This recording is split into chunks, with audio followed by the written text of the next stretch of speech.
গিন্নি লিখেছেন রবীন্দ্রনাথ ঠাকুর। ছাত্রবৃত্তি ক্লাসের ২-৩ শ্রেণী নিচে আমাদের পণ্ডিত ছিলেন শিবনাথ।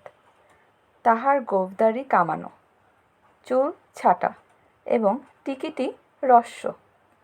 তাহাকে দেখিলেই বালকদের অন্তরাত্মা শুকাইয়া যাইত। প্রাণীদের মধ্যে দেখা যায়, যাহাদের হুল আছে তাহাদের দাঁত নাই। আমাদের পণ্ডিত মহাশয়ের ২ একত্রে ছিল।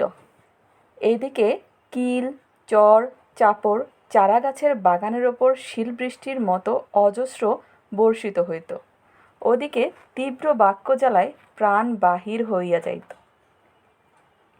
ইনি আক্ষেপ করিতেন, পুরাকালের মতো গুরু শিষ্যের সম্বন্ধ এখন আর নাই। ছাত্রেরা গুরুকে আর দেবতার মতো ভক্তি করে না।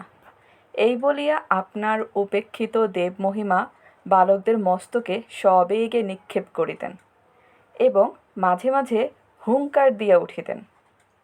কিন্তু তাহার মধ্যে এত ইতর কথা মিশ্রিত থাকিত যে তাহাকে দেবতার বজ্রনাদের রূপান্তর বলিয়া কাহারও ভ্রম হইতে পারে না।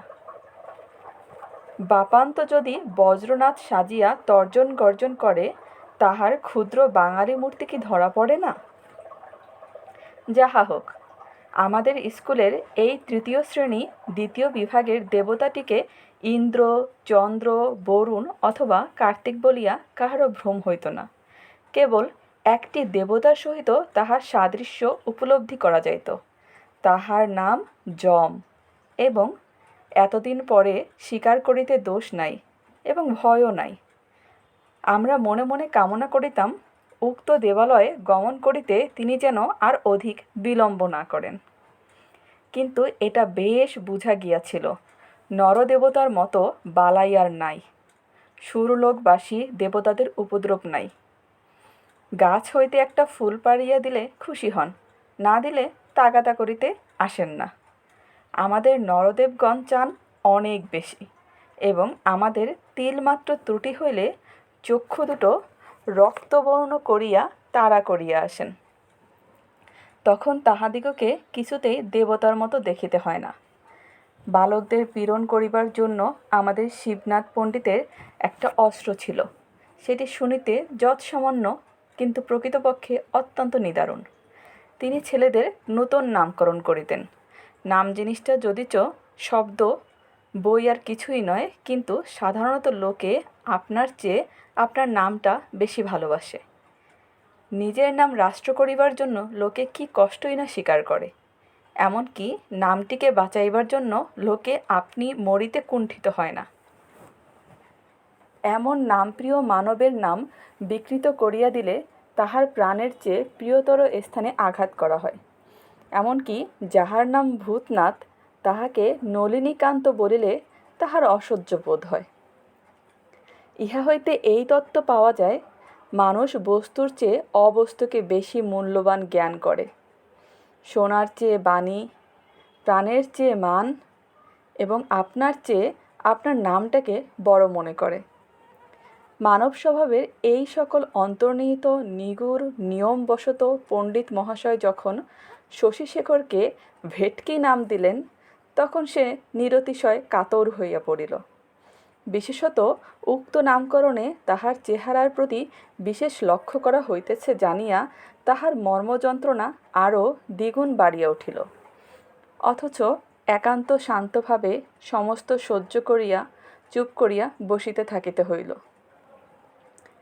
আশুর নাম ছিল গিন্নি, কিন্তু তাহার সঙ্গে একটু ইতিহাস জড়িত আছে। আশু ক্লাসের মধ্যে নিতান্ত বেচারা ভালো মানুষ ছিল। কাহাকেও কিছু বলিত না, বড় লাজুক। বোধ হয় বয়সে সকলের চেয়ে ছোট। সকল কথাতেই কেবল মৃদু মৃদু হাসিত। বেশ পড়া করিত। স্কুলের অনেক ছেলেই তাহার সঙ্গে ভাব করিবার জন্য উন্মুখ ছিল, কিন্তু সে কোনো ছেলের সঙ্গে খেলা করিত না, এবং ছুটি হইবা মাত্রই মুহূর্ত বিলম্ব না করিয়া বাড়ি চলিয়া যাইত। পত্রপুটে গুটিকতক মিষ্টান্ন এবং ছোট কাঁসার ঘটিতে জল লইয়া 1টার সময় বাড়ি হইতে দাসী আসিত। আশু সেজন্য বড় অপ্রতিভ। দাসীটা কোনো মতে বাড়ি ফিরিলে সে যেন বাঁচে। সে যে স্কুলের ছাত্রের অতিরিক্ত আর কিছু, এটা সে স্কুলের ছেলেদের কাছে প্রকাশ করিতে যেন বড় অনিচ্ছুক। সে যে বাড়ির কেহ, সে যে বাপ মায়ের ছেলে, ভাই বোনের ভাই, এটা যেন ভারী একটা গোপন কথা। এটা সঙ্গীতের কাছে কোনো মতে প্রকাশ না হয়, এই তাহার একান্ত চেষ্টা।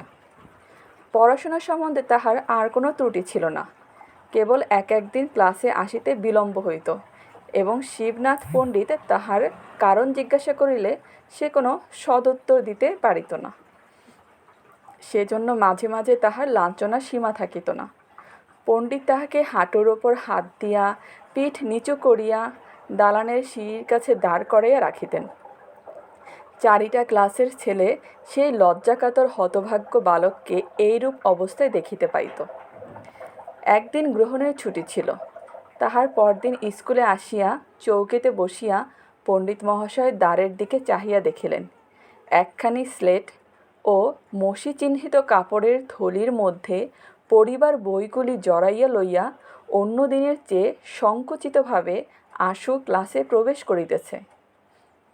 শিবনাথ পণ্ডিত শুষ্ক হাস্য হাসিয়া কহিলেন, এই যে গিন্নি আসছে। তাহার পর পড়া শেষ হইলে ছুটির পূর্বে তিনি সকল ছাত্রদের সম্বোধন করিয়া বলিলেন, শোন, তোরা সব শোন। পৃথিবীর সমস্ত মধ্যাকর্ষণ শক্তি সবলে বালককে নিচের দিকে টানিতে লাগিল, কিন্তু ক্ষুদ্র আশু সেই বেঞ্চির ওপর হইতে একখানি কোচা ও দুখানি পা ঝুলাইয়া ক্লাসের সকল বালকের লক্ষ্যস্থল হইয়া বসিয়া রহিল। এতদিনে আশুর অনেক বয়স হইয়া থাকিবে এবং তাহার জীবনে অনেক গুরুতর সুখ দুঃখ লজ্জার দিন আসিয়াছে সন্দেহ নাই, কিন্তু সেই দিনকার বালক হৃদয়ের ইতিহাসের সহিত কোনো দিনের তুলনা হইতে পারে না। কিন্তু ব্যাপারটা অতি ক্ষুদ্র এবং দুই কথায় শেষ হইয়া যায়। আশুর একটা ছোট বোন আছে, তাহার সমবয়স্ক সঙ্গিনী কিংবা ভগিনী আর কেহ নাই, সুতরাং আশুর সঙ্গেই তার যত খেলা। একটি গেটওয়ালা লোহার রেলিংয়ের মধ্যে আশুদের বাড়ির গাড়ি বারান্দা। সেদিন মেঘ করিয়া খুব বৃষ্টি হইতেছিল।